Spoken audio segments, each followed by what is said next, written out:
پھر اللہ تمہیں کامیاب بنا دے گا.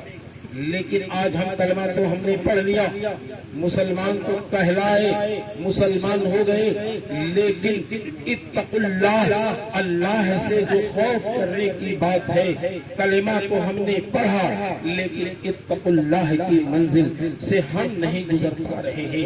اللہ کا خوف ہمارے دلوں میں نہیں آ رہا ہے, خدا کا خوف ہمارے سینوں میں نہیں موجود ہو رہا ہے. آئیے دیکھیے اور تواریخ کے حوالے سے دیکھیے کہ پہلے کے لوگ جب کلمہ پڑھتے تھے اور کلمہ پڑھنے کے بعد جب اللہ رب العزت کے اس فرمانے کے مطابق اپنی زندگی کو گزارتے تھے تو دنیا ان کا نام لے رہی ہے, تاریخ کے صفحات میں ان کا نام چمک رہا ہے کہ جب دین پر وقت آتا تھا, اسلام پر کوئی وقت آ جاتا تھا, اللہ کے نام پر وہ اپنی پیاری جان کو قربان کر دیا کرتے تھے, اپنی اولادوں کو قربان کر دیا کرتے تھے, اپنے مال و دولت کو قربان کر دیا کرتے تھے, اپنے عزیزہ اور اپنے اعزہ و اقربا کی محبتوں کو قربان کر دیتے تھے, اور اسلام اور ایمان کے نام پر اپنی پیاری جان کو قربان کر دیا.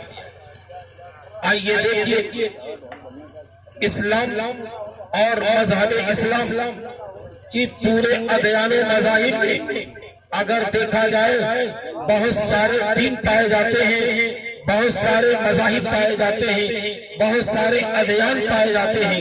ان تمام دینوں میں, تمام مذہبوں میں سب سے اعلیٰ مذہب, سب سے افضل مذہب وہ مذہب اسلام ہے. اور کلمہ کو مسلمان جو اس پر عمل پیرا ہے وہی سب سے افضل ہے, وہی سب سے اعلیٰ ہے, وہی سب سے افضل ہے. آئیے دیکھیے کہ اسلام جب قبول کر لیا, مذہب اسلام میں داخل ہو گئے تو وہ اپنی جان کو جان نہیں سمجھتے تھے, اسلام کے نام پر اپنی پیاری جانوں کو قربان کر دیا کرتے تھے. میں واقعات کی روشنی میں بتاؤں, آئیے حضرت عبداللہ ابن حذیفہ کو دیکھیے. 80 آدمی گرفتار کر لیے گئے اور شاہ روم ہرقل کے دربار میں ان تمام لوگوں کو قیدی بنا کر پیش کر دیا گیا. واقعہ بیان کرنا مقصود نہیں, بلکہ آپ کو تاریخ کا حوالہ دیکھ کر دکھا کر آپ کو اس کے طرف عمل کرنے کے لیے آپ حضرات کو گامزن کرنا چاہتا ہوں, نہ کہ اس واقعے کو بیان کر کے میں خطاب کا جادو جگانا چاہتا ہوں, نہیں, بلکہ آئیے دیکھیے حضرت عبداللہ ابن حذیفہ 80 آدمی آپ گرفتار کر لیے گئے ہیں. حضرات شاہ روم کا بادشاہ کہتا ہے کہ نصرانی مذہب کو قبول کر لو, ہمارے دین کو قبول کر لو, تہے دل سے مان لو, ہم تمہیں تمہاری شادیاں بھی کریں گے اور بادشاہت بھی دیں گے, دولت بھی دیں گے, ثروت بھی دیں گے, جائیدادیں بھی دیں گے, سب کچھ دیں گے. حضرات حضرت عبداللہ ابن حذیفہ فرماتے ہیں تم مجھے لالچ دے رہے ہو دولت کی, مجھے لالچ دے رہے ہو بادشاہت کی, مجھے لالچ دے رہے ہو عورت کی, مجھے لالچ دے رہے ہو دنیاوی مال و دولت کی, لیکن میرے دل میں جو بس چکا ہے, میرے نگاہوں میں جو جلوہ گر ہو چکا ہے, میرے دل کے اندر جو جگہ کر چکا ہے وہ جگہ وہ ہے کہ رب خداوند قدوس کے بتائے ہوئے طریقے پہ میں عمل کر چکا ہوں, اور نبی کونین تاجدار مدینہ صلی اللہ علیہ وآلہ وسلم کی محبت سے ہم نے اپنے سینے کو سرشار کر لیا ہے اور گنجینہ بنا دیا ہے. اب میرے نبی کی محبت کے سوا مجھے کچھ نہیں آتا ہے اور ساری دنیا اس کے سامنے ہیچ رہ آتی ہے, یہاں تک کہ ان کے سامنے بہت سارے امتحانات ہوتے ہیں, یہاں تک کہ آپ کے سامنے تیل کا کھولتا ہوا تیل کا کڑاہا گرم کر دیا جاتا ہے اور آپ کو خوف دلانے کے لیے 80 آدمیوں کو اس دین سے پھیرنے کے لیے مذہب اسلام سے برگشتہ کرنے کے لیے ایک شخص کو پکڑ کر کھولتے ہوئے تیل میں ڈال دیا جاتا ہے تاکہ لوگ خوف میں آ جائیں اور تمام لوگوں کے سامنے ان کی روح سے منصری سے پرواز کر جاتی ہے اور تیل میں ڈالنے کے بعد وہ کباب کی طرح سے جل جاتے ہیں اور بھن اٹھتے ہیں. آپ انا للہ و انا الیہ راجعون پڑھتے ہیں. حضرات محترم قربان جائیے، وہ کہتے ہیں ایک بعد دیگرے تم ڈالتے چلے جاؤ، ہمیں کوئی خوف نہیں ہوگا، ہمیں کوئی ڈر نہیں ہوگا، اس لیے کہ ہم یہ کلمہ جب پڑھ لیا ہے تو جو مسلمان ہو گیا، کلمہ گو ہو گیا، ایمان والا ہو گیا تو موت سے وہ کبھی نہیں ڈرتا ہے، وہ اسلام پر اپنی پیاری جان کو قربان کرتا ہے. یہاں تک کہ حضرت عبداللہ ابن حذیفہ کو اس کھولتے ہوئے تیل کے قریب لایا گیا. حضرت عبداللہ ابن حذیفہ جب تیل کے قریب پہنچتے ہیں تو اتفاق سے ان کے آنکھوں سے آنسو جاری ہو جاتے ہیں، آنسو رواں ہو جاتے ہیں. حضرات محترم ہرقل کہتا ہے کہ تم موت سے ڈر رہے ہو، موت سے تم خوف کھا رہے ہو. وہ کہتے ہیں نہیں، میں تمہارے اس تیل سے کھولتے ہوئے تیل سے نہیں ڈر رہا ہوں، نہ تمہارے ظلموں سے تم سے ڈر رہا ہوں، بلکہ میرے آنکھوں سے جو آنسو نمودار ہوا ہے، جو مجھے رونا آیا ہے، وہ اس بات کے لیے نہیں کہ تم مجھے تیل میں ڈال دے گا اور میں شہید ہو جاؤں گا، انتقال ہو جاؤں گا. بات یہ نہیں ہے، بلکہ بات یہ ہے کہ صرف میری پیاری جان وہ ایک ہی جان ہے جو اللہ کے نام پر مذہب اسلام پر قربان ہو رہی ہے. کاش میری ایک جان نہ ہوتی، یہ ہزاروں جان ہوتی، اور اسی طرح سے تم اس کھولتے ہوئے تیل ڈالتے جاتے اور میرا جسم ہوتا ہے اور میری جان ہوتی. ہزاروں جانوں کو میں اس تیل میں کھولتے ہوئے قربان کرتا. رو میں اس لیے رہا ہوں کہ صرف ایک جان اللہ کے نام پر قربان ہو. حضرات محترم، یہ تھے اسلام کے ماننے والے، یہ تھے مذہب اسلام کے پیروکار، یہ تھے مذہب اسلام کو سینے میں سجانے والے. یقیناً ان لوگوں نے اسلام کا نقشہ دنیا والوں کے سامنے پیش کیا. آج تاریخ کے صفحات میں چمکتے نظر آ رہے ہیں. صحابہ کی زندگیاں، ان کی سیرت پورے دنیا کے اندر اجاگر ہے. علماء ربانی ان تمام چیزوں کو پیش کر رہے ہیں. تو عزیزان ملت اسلامیہ، آپ حضرات ان دینی واقعات کو سن کر، دینی باتوں کو سن کر آپ حضرات اسلام کے دامن میں آ جائیے اور مذہب اسلام پر عمل پیرا ہو جائیے. اس لیے کہ صرف کلمہ پڑھ لینا کافی نہیں ہے، بلکہ کلمے کے دامن میں جب آپ آ گئے کلمہ پڑھ لیے تو آپ کے اوپر ارکان اسلام میں اور جو رکن ہے وہ بھی آپ کے اوپر فرض ہو گیا. لیکن پہلی منزل وہ ایمان ہی ہے. ایمان لانے کے بعد ہی نماز ہے، ایمان لانے کے بعد ہی روزہ ہے، ایمان لانے کے بعد ہی حج ہے، ایمان لانے کے بعد ہی زکات ہے. اب یہ نہیں کہ کوئی شخص یہاں پہ آ جائے، کلمہ پڑھا نہیں اور مولانا ابرار صاحب کے پاس آیا اور کہا میں کلمہ پڑھنا چاہتا ہوں، مجھے مشرف کا ایمان کر لیجئے، کلمہ پڑھا لیجئے اور اسلام کے دامن میں لے لیجئے. مولانا ابرار صاحب نے کہا دیکھو یہ رمضان شریف کا مہینہ چل رہا ہے، پہلے روزہ رکھ لیجئے، یہ نماز کا وقت ہو گیا ہے، چلو پہلے وضو کر لو، نماز پڑھ لو، رمضان کا مہینہ چل رہا ہے، تم سیٹ ہو اپنے مالوں کا زکات دے دو. یہ نہیں کہیں گے کہ حج کا پاسپورٹ بن رہا ہے پہلے حج کا پاسپورٹ بنوا لو. مولانا ابرار صاحب اسے نہ تو حج کے لیے کہیں گے، نہ ہی کلمہ، نہ ہی اسے نماز پڑھنے کے لیے حکم دیں گے، نہ ہی زکات کا حکم دیں گے، نہ ہی روزہ کا حکم دیں گے. اگر وہ حکم دیں گے تو وہ دولت ایمان میں آنے کا حکم دیں گے کہ پہلے کلمہ طیبہ پڑھو اور لا الہ الا اللہ محمد رسول اللہ پڑھ کر مشرف کا ایمان آ جاؤ اور حلقہ بگوش اسلام میں داخل ہو جاؤ. پھر اس کے بعد نماز کا حکم ہوگا، روزے کا حکم دیا جائے گا، زکات کا حکم دیا جائے گا اور حج. درود پاک پڑھی اللہم صلی علی سیدنا و شفیعنا و حبیبنا مولانا محمد عدن الجود والکرم و آلہ و بارک وسلم. صلاة و سلام علیک سیدی یا رسول اللہ صلی اللہ تعالی علیہ وآلہ وسلم. تو یہ ہے ایمان.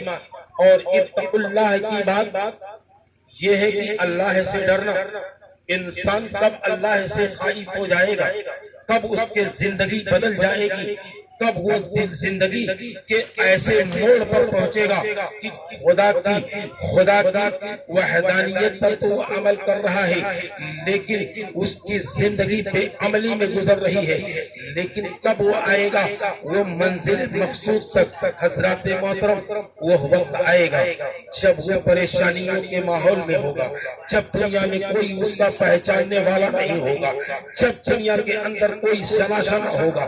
ایسے وہ ماحول میں جب گر جائے گا تو جب اس کا کوئی دنیا میں پرسان حال نہ ہوگا تو وہ رب کی ذات کی طرف وہ اپنی نسبت کو جوڑے گا.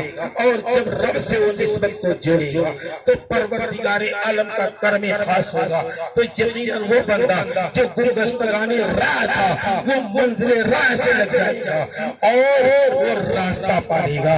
اور یقیناً اللہ کا احسان عظیم ہے کہ پوری زندگی وہ لایا نہیں، باتوں نے گزار دیا، جوانی گزر گئی، بڑھاپا گزر گیا اور وہ قبر سے قریب اور قبر اس شخص سے قریب ہے. پھر بھی اخیر عمر میں اگر بندہ وہ پروردگار کو یاد کرتا ہے، توبہ نصوص کرتا ہے تو پروردگار عالم اسے اپنے قریب.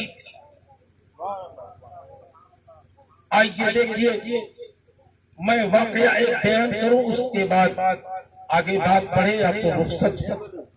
حضرت فضیل ابن عیاض یہ بہت بڑے ڈاکو تھے لیکن نماز بھی پڑھتے تھے، ارکان اسلام پر بھی عمل کرتے تھے. ایک مرتبہ وہ چوری کرنے کے لیے، ڈاکہ ڈالنے کے لیے ایک مکان پہ چڑھے اور وہ صاحب مکان اللہ والا، نیک بندہ، تہجد گزار، پرہیزگار، عبادت و ریاضت میں اپنی زندگی صرف کرنے والا وہ اللہ کا نیک بندہ قرآن عظیم کی تلاوت کر رہا تھا.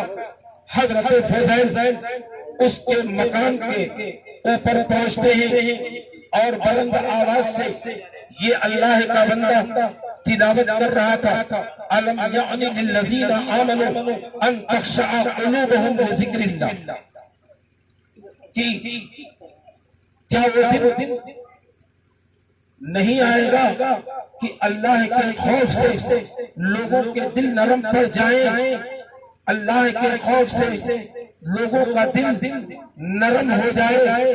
یہ آیت کریمہ وہ اللہ والا صاحب مقام اس کے زبان پر تلاوت جاری تھا. الم یعنی للذین آمنوا ان تخشع قلوبہم لذکر اللہ.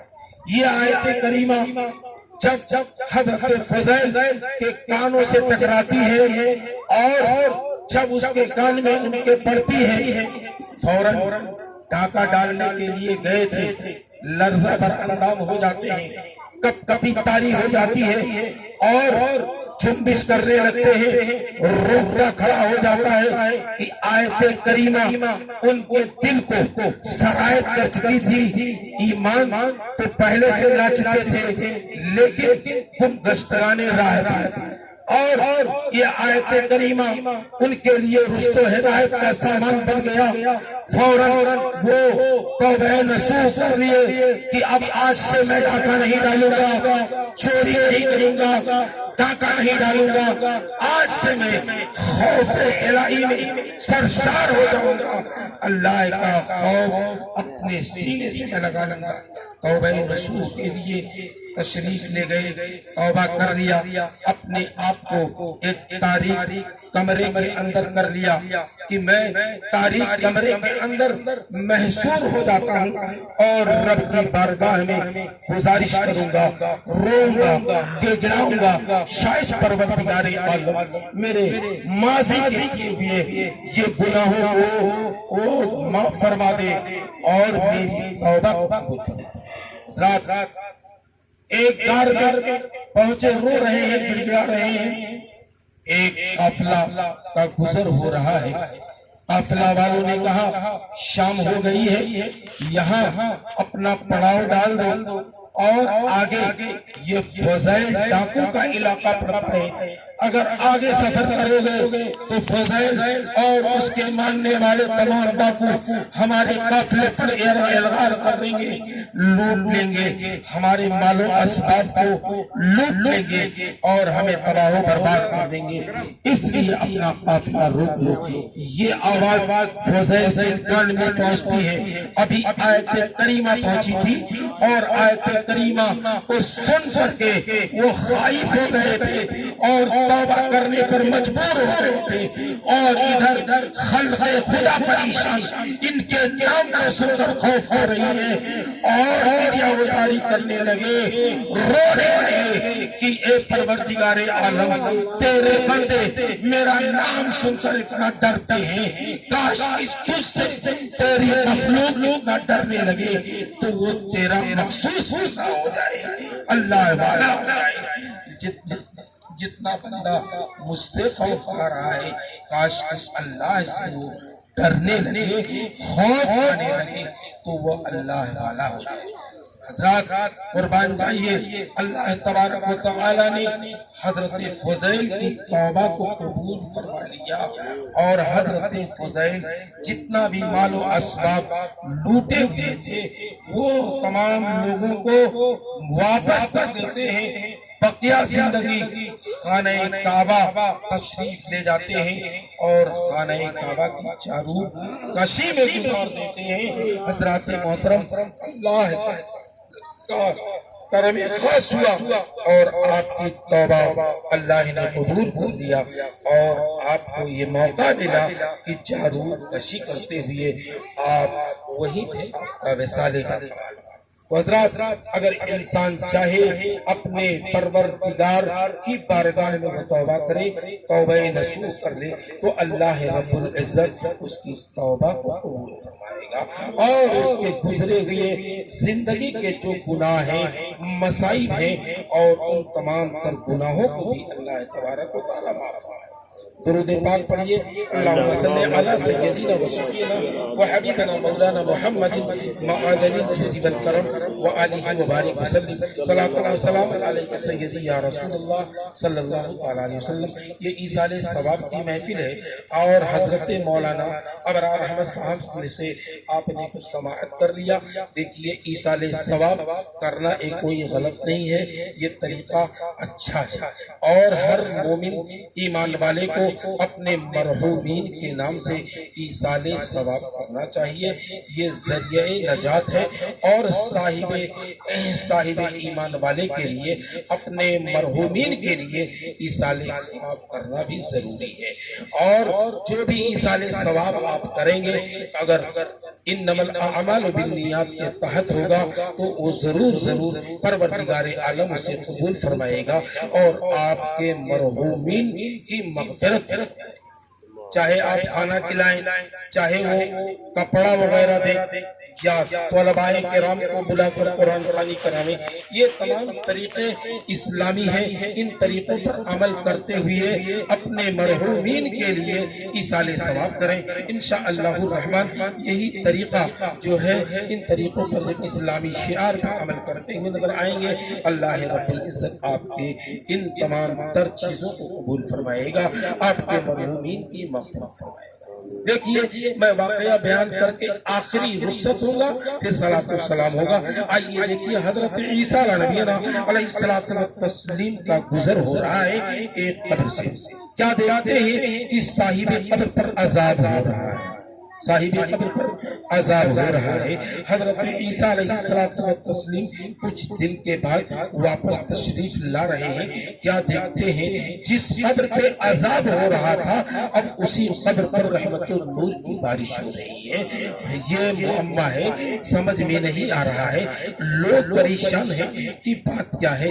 حضرت عیسیٰ علیہ السلام اس بات کی تحقیق کے لیے آبادی کی طرف بڑھے، پتہ چلا کیا کہ وہ صاحب قبر بڑا ہی گنہگار آدمی تھا، لیکن پتہ چلا کہ وہ اپنی بیوی کو حاملہ چھوڑا تھا، اور بیوی حاملہ تھا، اور جب وہ بیوی کا وضع حمل ہوا، حاملہ سے وضع حمل ہوا، بچہ پیدا ہوا، اور بچہ جب وہ مدرسہ جانے کے قابل ہو گیا، 4 سال کا ہو گیا، تو اس بچے کو مدرسے میں ان کی والدہ نے داخلہ کیا۔